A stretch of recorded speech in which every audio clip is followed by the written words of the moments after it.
I've just bought every single PlayStation brand new. We've got a TV from the time of each one's release and even the same game on all of them. So let's find out how much the gaming experience has evolved over time. It might sound strange now, but the original PlayStation was actually a massive risk for Sony. Because put simply, Sony was a nobody. In 1994, the entire gaming market was just two companies. Nintendo, who hit a home run with the creation of Mario and had about 40% market share, and Sega, who having created Sonic, their equivalent to Mario, had taken the market by storm to achieve a share of 55%. Both of these titans were fighting tooth and nail to try and make their mascot the greatest 2D platformer of all time.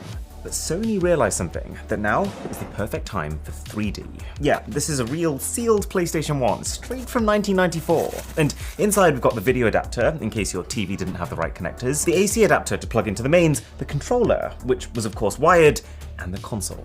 Hopefully it turns on. This is ancient equipment.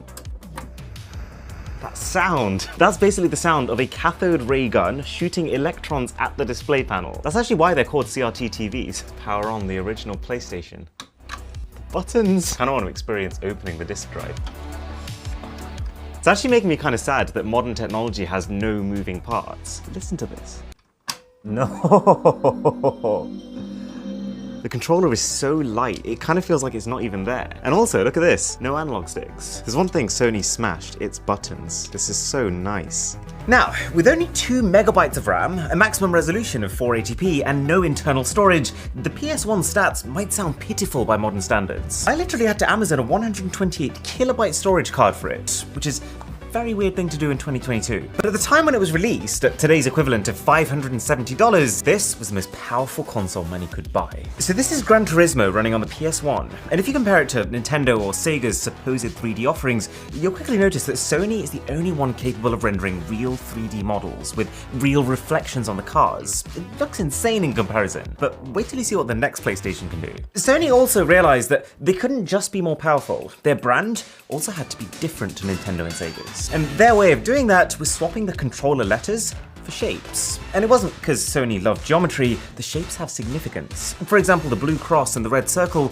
they represent yes and no, which even now to this day is still what they're used for in games. Sony did also follow up the original PlayStation with what's referred to as the PlayStation Slim, but if I'm being really honest, we will be here forever if we start on the variations of each console. So, long story short, this company saw an opportunity and they absolutely smashed it with the first PlayStation. They completely wiped out Sega for good and practically pulled Nintendo's pants down. Coming out of nowhere with the PS1 becoming the first console ever to pass 100 million units sold. So, how did Sony top that? Well, only by releasing the best-selling console in the history of consoles. Sony's approach to the PlayStation 2, released in 2000 at about $485 in today's money, so significantly cheaper than the PS1, can be summed up with one phrase: if it ain't broke, don't fix it. The PS2 is evolution, not revolution. And the unboxing experience also mirrors that philosophy. You get an upgraded controller, as well as a similar AC cable and TV adapter to last time. Oh, this brings back so many memories. Almost everything about the PS2 is a direct, no-frills improvement over its predecessor. It comes with about 12 times the amount of raw processing power, depending on how you measure it, 16 times the amount of RAM, and no less than 63 times the amount of storage on the default memory card. This had 8 megabytes. Remember, back in the day, consoles didn't used to have these enormous hard drives inside of them to be able to install games onto. The entire game would be fit onto the game disc itself. And so the only extra storage you needed was just a memory card for your save files, which you could then take out and carry your saves to your friend's house with. So if we turn the PS2 on, this is my childhood. So there's an eject button up here. That sounds amazing. You can barely read the actual text of what these things are. That difference is crazy! The difference versus the PS1 is absolutely night and day. The processing power allows it to render many times the amount of polygons on screen, which reduces the blocky look of the PS1 era. And the extra RAM allows for background textures to just have way more going on in them. Like even the finish line banner, it now blows about in the wind. And the master stroke with the PS2 was how Sony managed to, through the design of the console, make it extremely clear that this was a next-gen bit of kit. There's been a few consoles in the past, like Nintendo's Wii U, that look so similar to their last-gen counterparts that people thought that they were just add-ons. Not here. The PS2's design is far more bulky and angular, with this grille that was really meant to evoke the feeling of an engine, something capable of real power. That, combined with some of the best games of the generation, led the PlayStation 2 to break every record ever set, selling 158 million units. You had Nintendo's GameCube and Microsoft's original Xbox also around at this time, but they didn't even sell a fifth as much as the PS2 did. And to keep up with the increasing complexity of the games, Sony also upgraded the controller with something they called DualShock, which was a combination of dual analog sticks and built-in rumble technology. So you can really feel the texture of the grass, and if you're not a good driver like me, the texture of the wall. Sony wasn't kidding with the word rumble. The PS2 was also technically the first time you could play your games online, but you had to rely on the individual game developers to create their own servers, as Sony didn't develop their own infrastructure for online connectivity. Until the PlayStation 3, arguably the first Sony console to properly herald in the digital age. This time round, internet was a focus, hence the included Ethernet cable, as well as the TV output cables and a USB mini cable to charge the further upgraded, now wireless controller. I probably don't need to tell you, but the PS3 was also the boldest console Sony had ever made. Look at this beefcake. Plus, do you recognize that text? Yeah, that's the Spider-Man font, because Sony owns the Spider-Man IP, and they thought it would help them to sell more consoles. It did not. The good news is that the PS3 took some notes from the PS2 in the ramp everything up department. The bad news is that this time that also included the price. To try and make the PS3 feel like a completely new era in gaming, Sony had a special custom cell processor designed just for it. But this was really expensive, pushing the launch price of this console all the way up to $869 in today's money. Supremely pricey, especially given the console's creaky plastic exterior, but oh boy was this thing powerful. As a matter of fact, as an overall system, it was about 35 times more powerful than the PS2, making it 384 times more powerful than the PS1. These are ridiculous numbers. In fact, the PS3 was so advanced that it was actually used to build supercomputers, including a truly genius move by Stanford University researchers who developed an app called Folding at Home, which allowed PS3 users to dedicate a portion of their supercomputing power to aid with complex protein folding calculations, used to learn more about how to prevent diseases like Alzheimer's. It was also pretty good at games.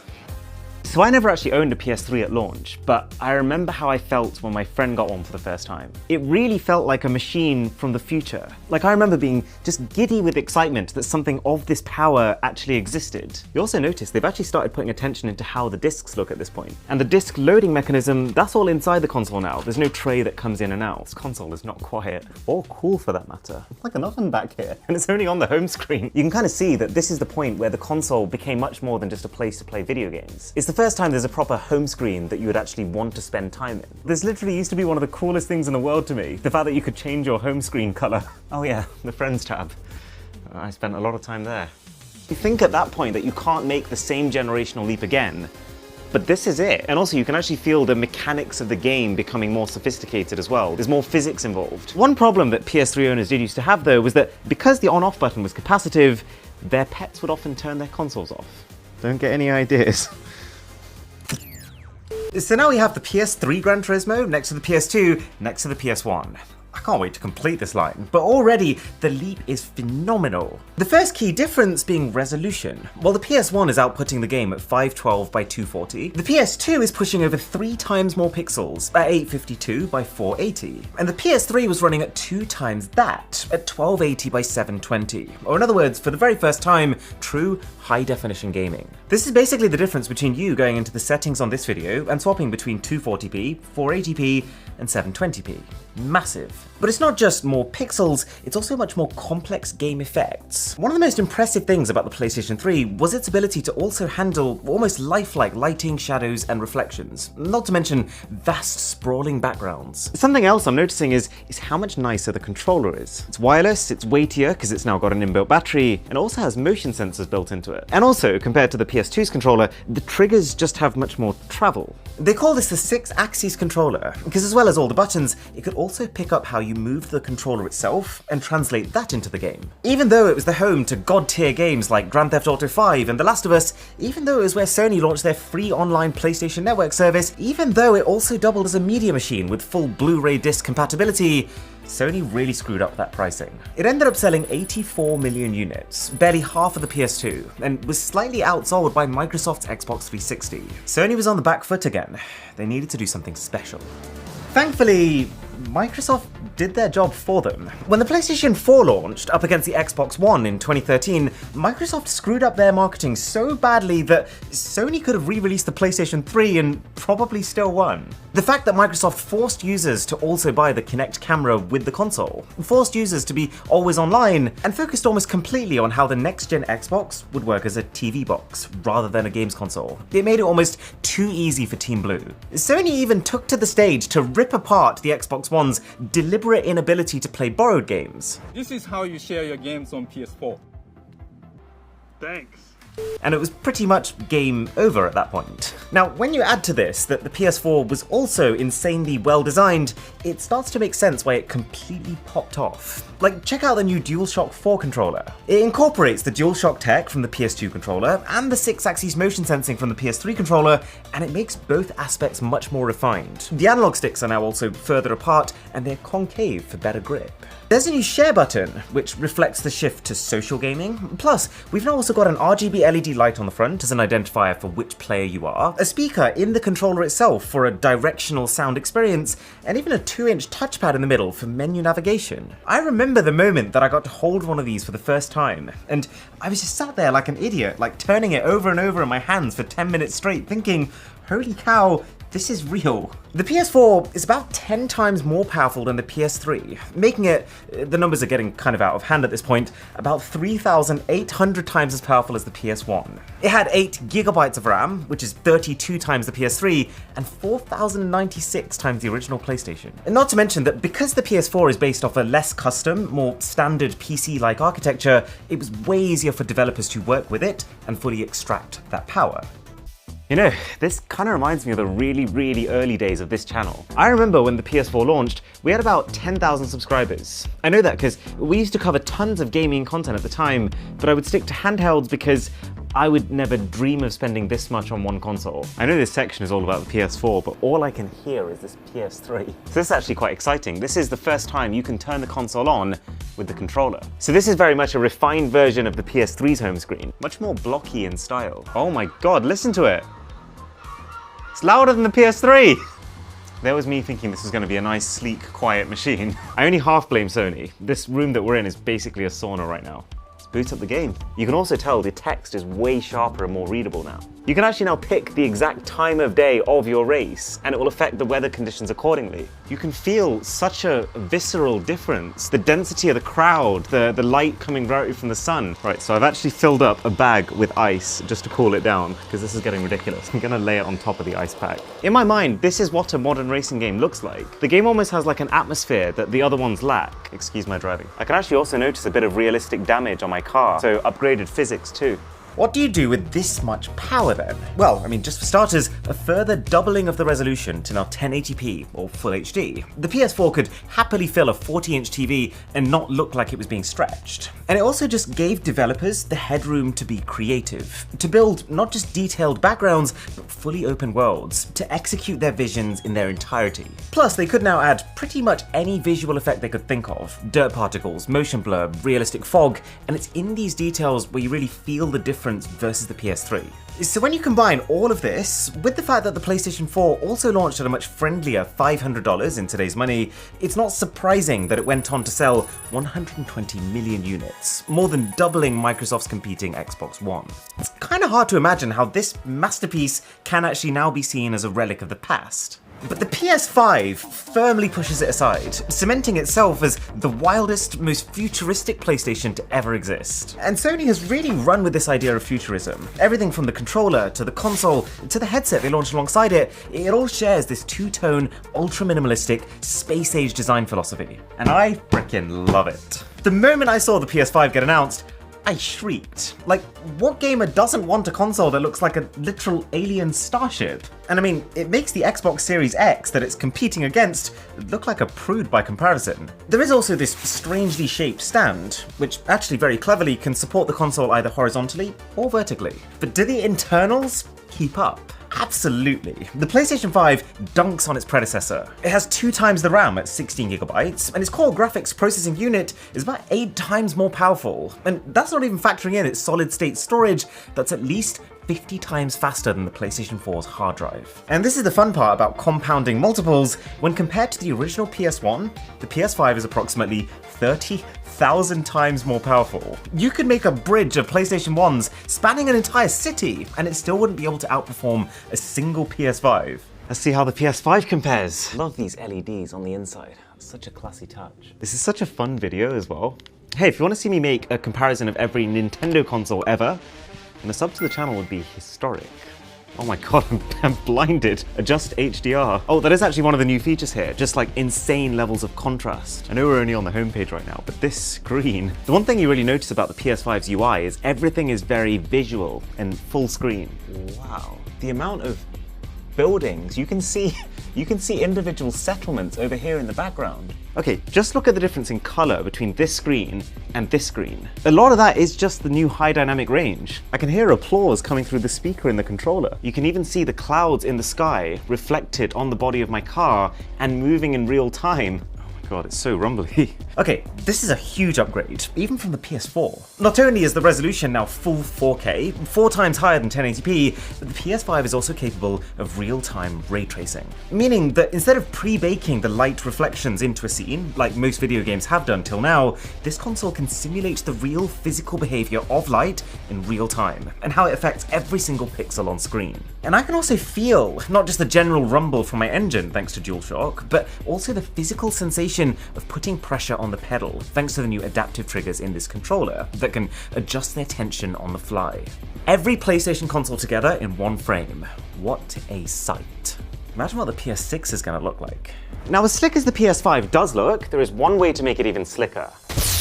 These are dark plates. And not only do they make your console matte black, but they add vents to allow more air to pass through. They reduce the temperature on the inside of the console, and they also trim the corners to make it more compact. Much needed with the size of this thing. But it's not just a customization for the sides of the console. You can also pick up a middle skin to cover up those unavoidable scuffs on the glossy piano black plastic. I've gone for matte black all the way around, but you can also get retro grey, which is color matched to the original PlayStation 1, or just classic white. And if that's still not enough customization, dark plates have one more trick.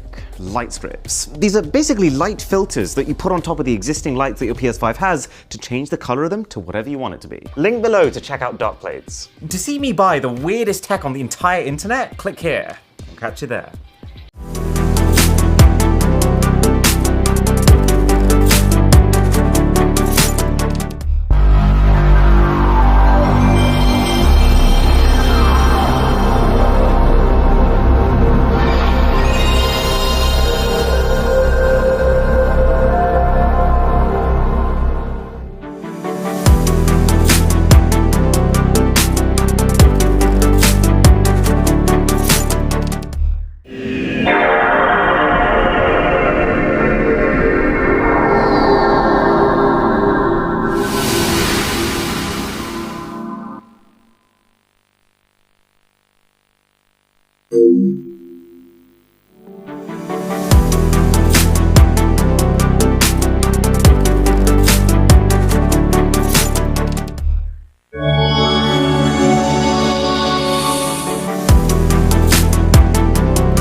Jill Valentine.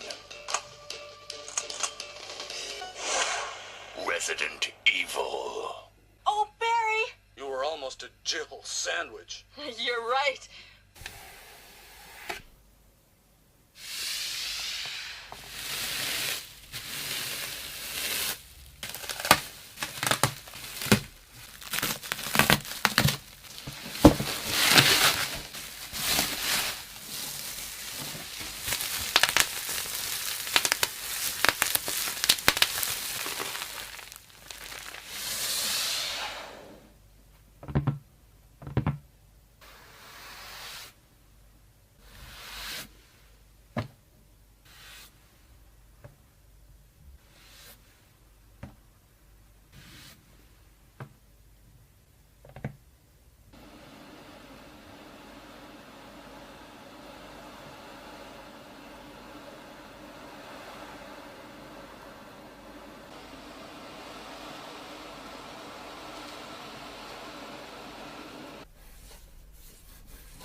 Ah, shit.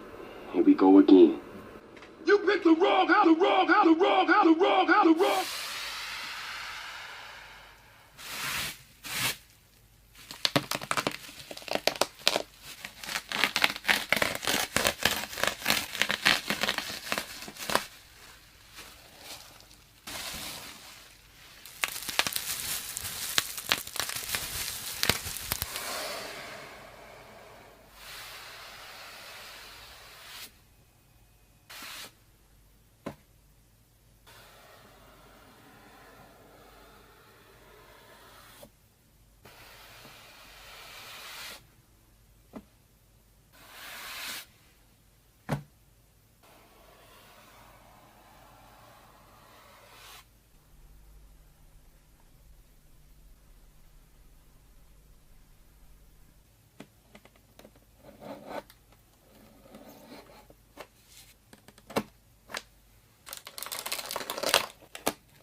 Ridge Racer.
Ooh. Sorry about that, babe.